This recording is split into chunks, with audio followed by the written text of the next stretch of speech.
Good evening friends, welcome back to my YouTube channel English with Monika.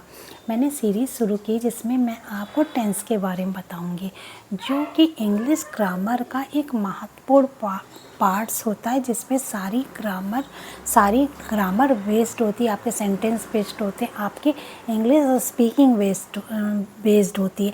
जितना सब कुछ इसी पर निर्धारित होता है, जितना आप इसको अच्छी तरह से पढ़ेंगे आपकी ग्रामर उतनी अच्छी होगी, आपकी स्पीकिंग उतनी अच्छी होगी, आपका कॉन्फिडेंस उतना अच्छा होगा। तो आज हम बात करेंगे प्रेजेंट इंडेफिनिट टेंस के बारे में। हम बात करेंगे जो प्रेजेंट का पहला पार्ट होता है, प्रेजेंट इंडेफिनिट टेंस। मैं कुछ भी आपको लर्न करने के लिए नहीं बोलूँगी, मैं इतना डिटेल में इतनी अच्छी तरह आपको समझा दूँगी कि अगर आप अच्छी तरह मेरी वीडियो को चला लेंगे तो आपको कुछ भी रटने की कोई ज़रूरत नहीं, केवल आपको समझना होगा। ईजी टू ईजीएस्ट वे में आपको समझाऊँगी। तो हम बात कर रहे थे प्रेजेंट इंडेफिनिट टेंस के बारे में। अब हम जान लेते कि प्रेजेंट इंडेफिनिट टेंस का शाब्दिक अर्थ क्या होता है। प्रेजेंट इंडेफिनिट टेंस का शाब्दिक अर्थ होता है कि कार्य हुआ है या नहीं हुआ, इसके बारे में ये काल अनिश्चित होता है। यानी इससे हमें ये पता नहीं चलता कि कार्य हुआ है, कितना हुआ है, इसकी अनिश्चितता बरकरार रहती है। तो पहला शाब्दिक अर्थ मैंने बताया, डेफिनिट का मतलब होता है निश्चित और इनडेफिनिट का मतलब होता है अनिश्चित। कार्य अनिश्चित है, जब कार्य अनिश्चित होता है तो वो टेंस इनडेफिनिट। वर्तमान समय में जो अनिश्चित कार्य के बारे में हम बात करेंगे तो वो इनडेफिनिट टेंस के बारे में बात करेंगे। अब हम इस टेंस का यूज़ कहाँ कहाँ करते हैं, ये बहुत इंपॉर्टेंट टेंस है। इसका यूज़ हम स्पीकिंग में पास्ट इंडेफिनिट, प्रेजेंट इंडेफिनिट और परफेक्ट टेंस का यूज़ हम ज़्यादा करते हैं। तो इस टेंस को बहुत अच्छी तरह समझिएगा, क्योंकि बहुत ज़्यादातर बातें हम इसी टेंस में करते हैं या पास्ट इंडेफिनिट टेंस में करते हैं। तो हम आदतों को, जब हम अपनी आदतों के बारे में बात करते हैं तो हम प्रेजेंट इंडेफिनिट टेंस का यूज़ करते हैं। जैसे मुझे ये पसंद है, मैं ये खाती हूँ, मैं पीती हूँ, मैं ये पहनती हूँ, मैं यहाँ जाती हूँ, मैं वहाँ जाती हूँ, मैं ये करती हूँ, मैं नाचती हूँ, गाती हूँ, घूमती हूँ, खेलती हूँ।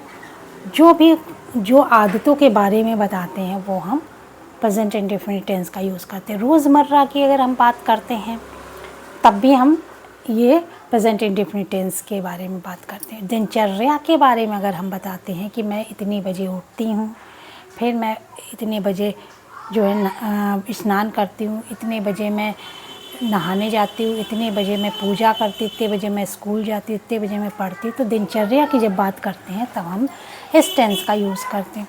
प्राकृतिक घटनाओं के बारे में अगर हम कोई बात करते हैं, कोई भी नेचुरल डिजास्टर कोई भी बात होती है तो वो हम इस टेंस का यूज़ करते हैं। यूनिवर्सल ट्रूथ अगर हमें बताना होता है तब हम जो है, जैसे the sun rises in the east.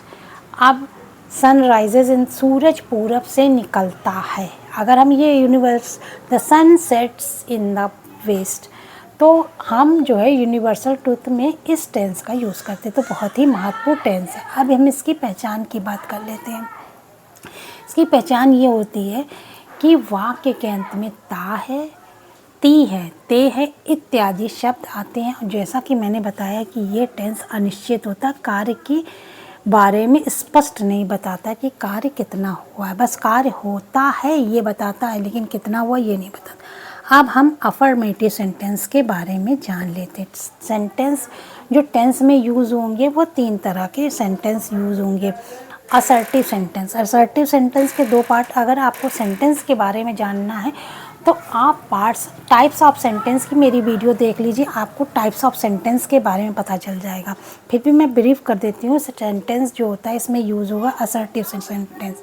Assertive का अफर्मेटिव, नेगेटिव, इंट्रोगेटिव, ये सेंटेंस इसमें यूज़ होंगे। अगर डिटेल में जानना है तो आप प्लेलिस्ट चेक कर सकते हैं, जहाँ पे आपको टाइप्स ऑफ सेंटेंस के बारे में डिटेल में बताया। तो अफर्मेटिव सेंटेंस के बारे में हम बात करेंगे। अफर्मेटिव सेंटेंस को हम पॉजिटिव सेंटेंस भी कहते हैं या स्वीकारात्मक सेंटेंस भी कहते हैं, जिसमें चीज़ों को स्वीकार किया जाता है। मैं खाना खाता हूँ, मैं स्कूल जाता हूँ, मैं पढ़ता हूँ, मैं लिखता हूँ, ता है, ता आ रहा है।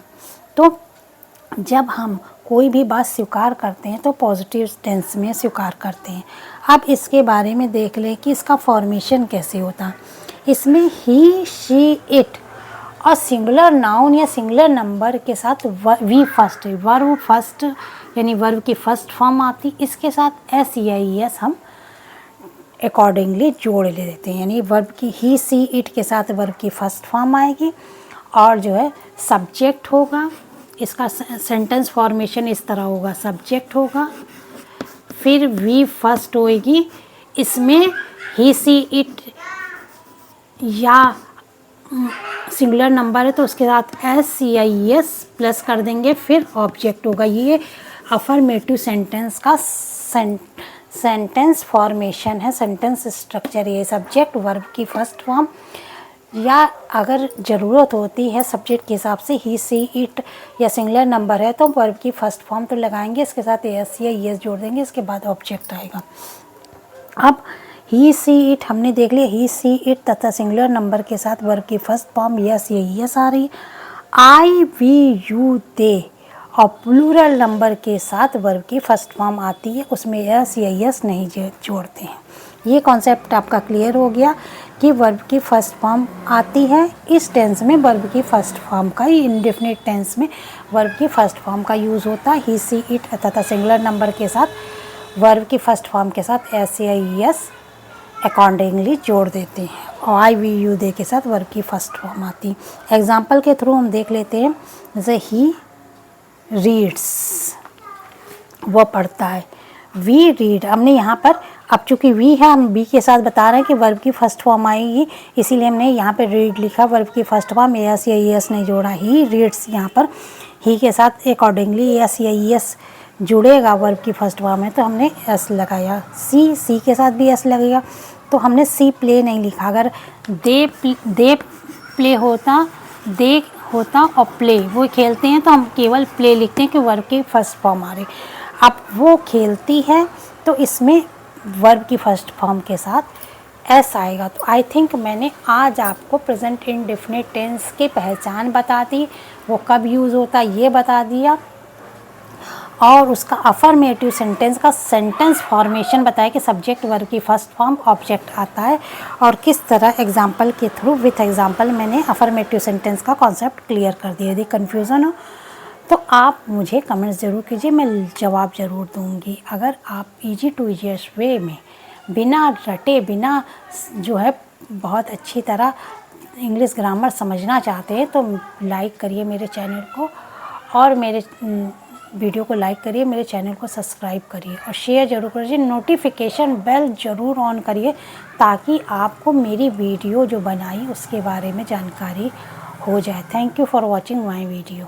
Have a nice day.